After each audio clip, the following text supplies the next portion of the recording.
Buenas noches, un nuevo programa de Caminando que es Iglesia, para acercarles a ustedes la realidad de nuestra iglesia particular, la de la Diócesis de Santander.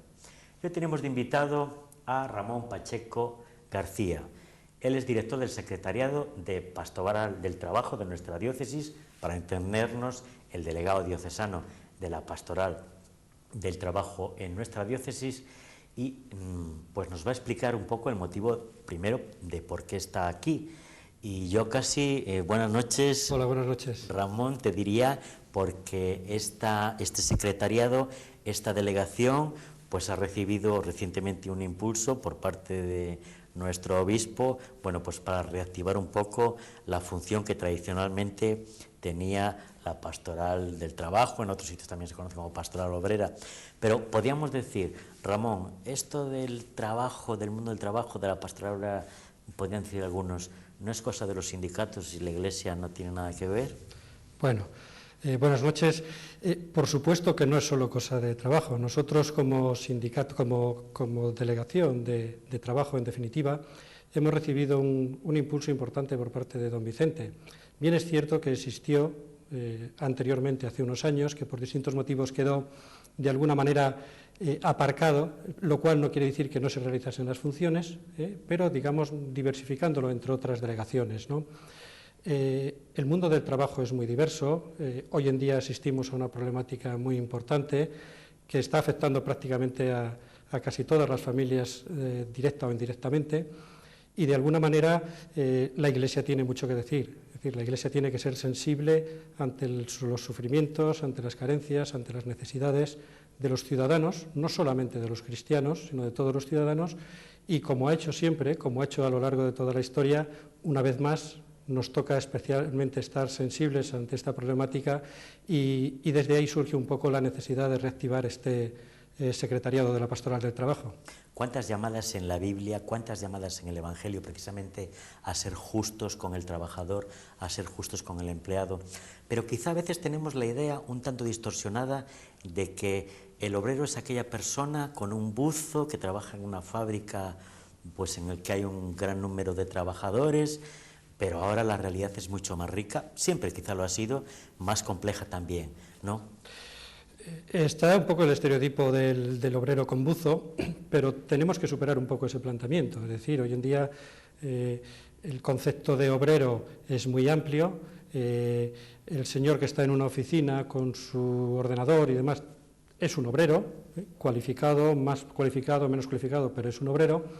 Y no solamente eso, no nos olvidemos tampoco, que a mí me parece que es injusticia, hay que reconocerlo, que cuando hablamos de obrero, pues muchas veces dejamos de lado a un sector importante como es el de aquellos autónomos de pequeñas empresas. Exacto. El autónomo que no tiene incluso ningún trabajador, que por distintas circunstancias de la vida han tenido que revestirse bajo la forma de autónomos, pero que en la práctica son meros trabajadores que viven de su trabajo, y que también es cierto que hoy como nunca están sufriendo las consecuencias en primera fila. Ellos merecen cuando menos estar presente un poco en nuestras conciencias, estar presentes en el mundo de la Iglesia, y a ellos los tenemos también presentes en nuestras actuaciones. Ramón, muchas veces se asocia el trabajo directamente con las finanzas, con el mundo del capital, y sin embargo lo estamos viendo en esta crisis económica, que desde la Iglesia se está diciendo claramente que detrás de esta crisis hay una crisis de valores, una crisis moral. De hecho, nuestros políticos, que a veces se jactan de ser independientes respecto a las creencias religiosas, emplean los mismos adjetivos que siempre se ha empleado. La codicia, un exceso, el egoísmo, es decir, retoman precisamente palabras que el cristianismo ha enseñado a esta civilización europea. Quizá las medidas que a veces, en resumen, proponemos como meramente economicistas no tenían que ser también de índole moral. Sí, por supuesto que sí.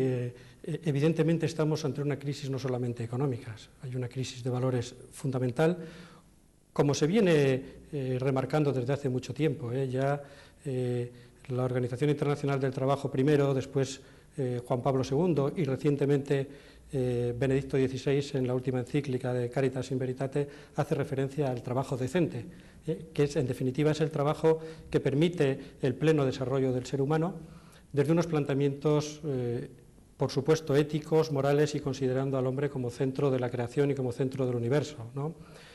Si esto no lo tenemos en cuenta, evidentemente vamos hacia un modelo que desde el punto de vista económico tarde o temprano va a estar agotado. No sabemos si esta va a ser la crisis definitiva que dé pie a un nuevo modelo, no tanto ya en lo económico, sino en cuanto a la consideración de los aspectos morales, ¿no? Y en ese mismo sentido, recientemente se manifestaba don Antonio Algora, el obispo de Ciudad Real y el responsable en la conferencia episcopal de la pastoral del trabajo, ¿no? En el sentido de que, bueno, pues los bancos ya están obteniendo beneficios, las familias siguen sufriendo y que tendremos que tender hacia una sociedad justa, hacia una sociedad decente que la definían como aquella sociedad que va más allá de lo justo, Es decir, las valoraciones éticas, las valoraciones morales tienen un enorme contenido económico a largo plazo y si no existe ese cambio de criterios, tarde o temprano llegaremos a un modelo económico agotado. Decíamos a nuestros televidentes al comienzo del programa de hoy que podíamos decir que eras un poco recién llegado a este secretariado de pastoral del trabajo, de la pastoral obrera, pues como delegado diocesano, como director del secretariado. Sabemos que vuestro equipo habéis editado ya un boletín, un primer boletín que es una toma de contacto. Ahí un poco, ¿qué es lo que tratáis de exponer pues a nuestra sociedad, a nuestros diocesanos en definitiva también? Bueno, en un principio uno de los objetivos del secretariado era el poner en marcha este boletín.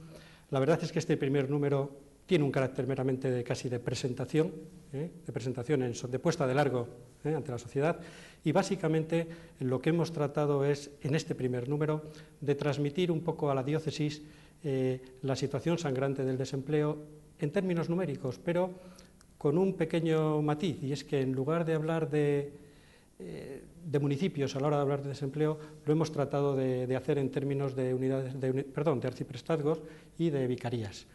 Quizá como forma de llevarlo un poco más presente, ¿no? Es decir, y como forma también de darnos cuenta que lo tenemos presente en nuestras casas, tampoco viviéndolo como una gran tragedia. Es decir, esta situación de desempleo, si algo tiene que transmitirnos es, por supuesto, preocupación, constancia por estar cerca de los que sufren, pero también una gran esperanza. Es decir, de estas situaciones y de otras parecidas, la sociedad, la Iglesia ha ido superándolo, ha estado cercano a los que sufren, y esto no va a ser una situación distinta. Simplemente es una forma también de recordar que todos los que vivimos en esta sociedad, de una manera u otra, tenemos que poner el hombro y estar cercanos del hombre y de la mujer que sufren el día a día.